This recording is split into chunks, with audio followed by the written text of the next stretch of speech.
Good morning. This is the Fantasy Sports Boss. Happy holidays, everybody. Just want to wish everybody a safe and happy Christmas, happy Hanukkah, happy Kwanzaa, whatever you celebrate. Make sure it's a good one.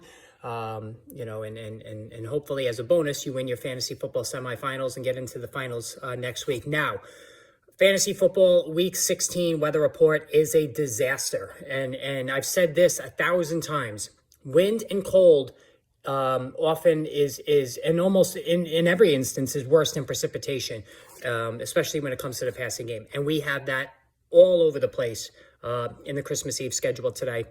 A couple of games in particular look to be a big trouble, especially with the wind. So the Great Lakes region all the way to the East Coast yesterday dealt with just some hellacious drops in temperatures, snow, ice, wind, rain, you name it. And that wind has held on, and the temperatures are just in the toilet. That's how cold it is. You know, here in New York, I woke up this morning to a real feel of 1 degree. So a lot of locations have a lot of ill weather. And I'm going to start going through the schedule because there's a lot. So the Buffalo Bills at Chicago Bears is trouble. It is going to be absolutely frigid. You know, when it gets overly cold like this, cramping occurs. The receivers trying to catch the football suffer finger injuries, things of that nature. The wind chill for this game is going to be minus 15. All right. Now, as far as the winds, sustained winds 25 miles an hour, gusts to 40. So the passing game, and this is in particularly going to hurt the Buffalo Bills, is going to be a major problem. So what does that tell you? Bench Gabe Davis. You cannot play Gabe Davis in this game. He's a deep threat guy. You're not playing Isaiah McKenzie either, just because it's such a fine line with him from week to week. You're still going to play Stephon Diggs. Obviously, you're playing Josh Allen, and the running aspect of it should come into play for him. Dawson Knox, too, I think in deeper leagues and really a tight end, if you're desperate, I would go with him just because he could be a short yardage outlet. On the other side, Chicago, you're still going to play Justin Fields because he's going to have to run all over the place, but you're not playing any Chicago pass catchers. And obviously in situations like this with the wind, you're playing the running back, so I don't even have to mention you're going to play David Montgomery and Devin Singletary, but this is a rough one in terms of the wind. Another one that might even be worse, New Orleans at Cleveland. So wind gusts in this game could reach 55 miles an hour. That's absolutely insane. The real feel will be 15 below, just like for the Buffalo-Chicago game. So this one, even more significantly for the players involved in the passing games. Amari Cooper, I really wouldn't play Amari Cooper this week. I can't get behind that. Donovan Peoples-Jones, I would be very careful with him too because he's a deep threat. So if you have viable alternatives to both of those guys, I would play them.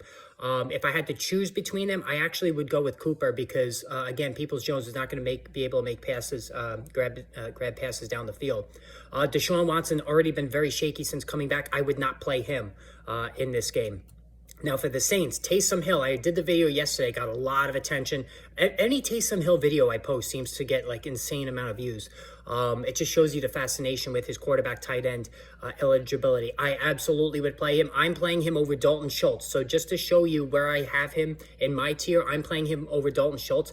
I actually would play him over Mark Andrews because Andrews has been so bad lately. Hill is going to be very, very heavily used. You heard Dennis Allen say that in his press conference yesterday. Hill's going to be all over the field, running the ball, catching it, short dump offs, maybe even throwing some options. I'm using him liberally. I think you should too. But this game is a big problem. Detroit, Carolina, same thing with winds, although not so bad. 29 degrees, real feel of -3. Gusts to 20. I don't think this impacts Amon-Ra St. Brown and DJ Moore. You play those guys. Atlanta and Baltimore, this is going to be another rough one. Real feel will be -4. Gusts to 30 miles per hour. So J.K. Dobbins, obviously you can use, and I really like J.K. Dobbins this week. I think J.K. Dobbins could be a game winner today against Atlanta. You're not using any pass catchers in this game other than maybe Mark Andrews, and that might even be stretching it considering how bad he's been and how bad Tyler Huntley has been. And finally, Cincinnati at New England, going to be very, very cold. Once again with the winds and things of that nature, 25 mile per hour winds. You're still going to play T. Higgins and Jamar Chase. The winds are not going to be enough, I don't think, to bench those guys. All right, so there you have it. That's a lot. This is usually the weather report videos are only a couple minutes long. This is almost 5 minutes long because there's a lot to discuss here. So adjust your lineups accordingly. Good luck today. Hit the subscribe, hit the notification button. Happy holidays to everybody. I'll see you soon.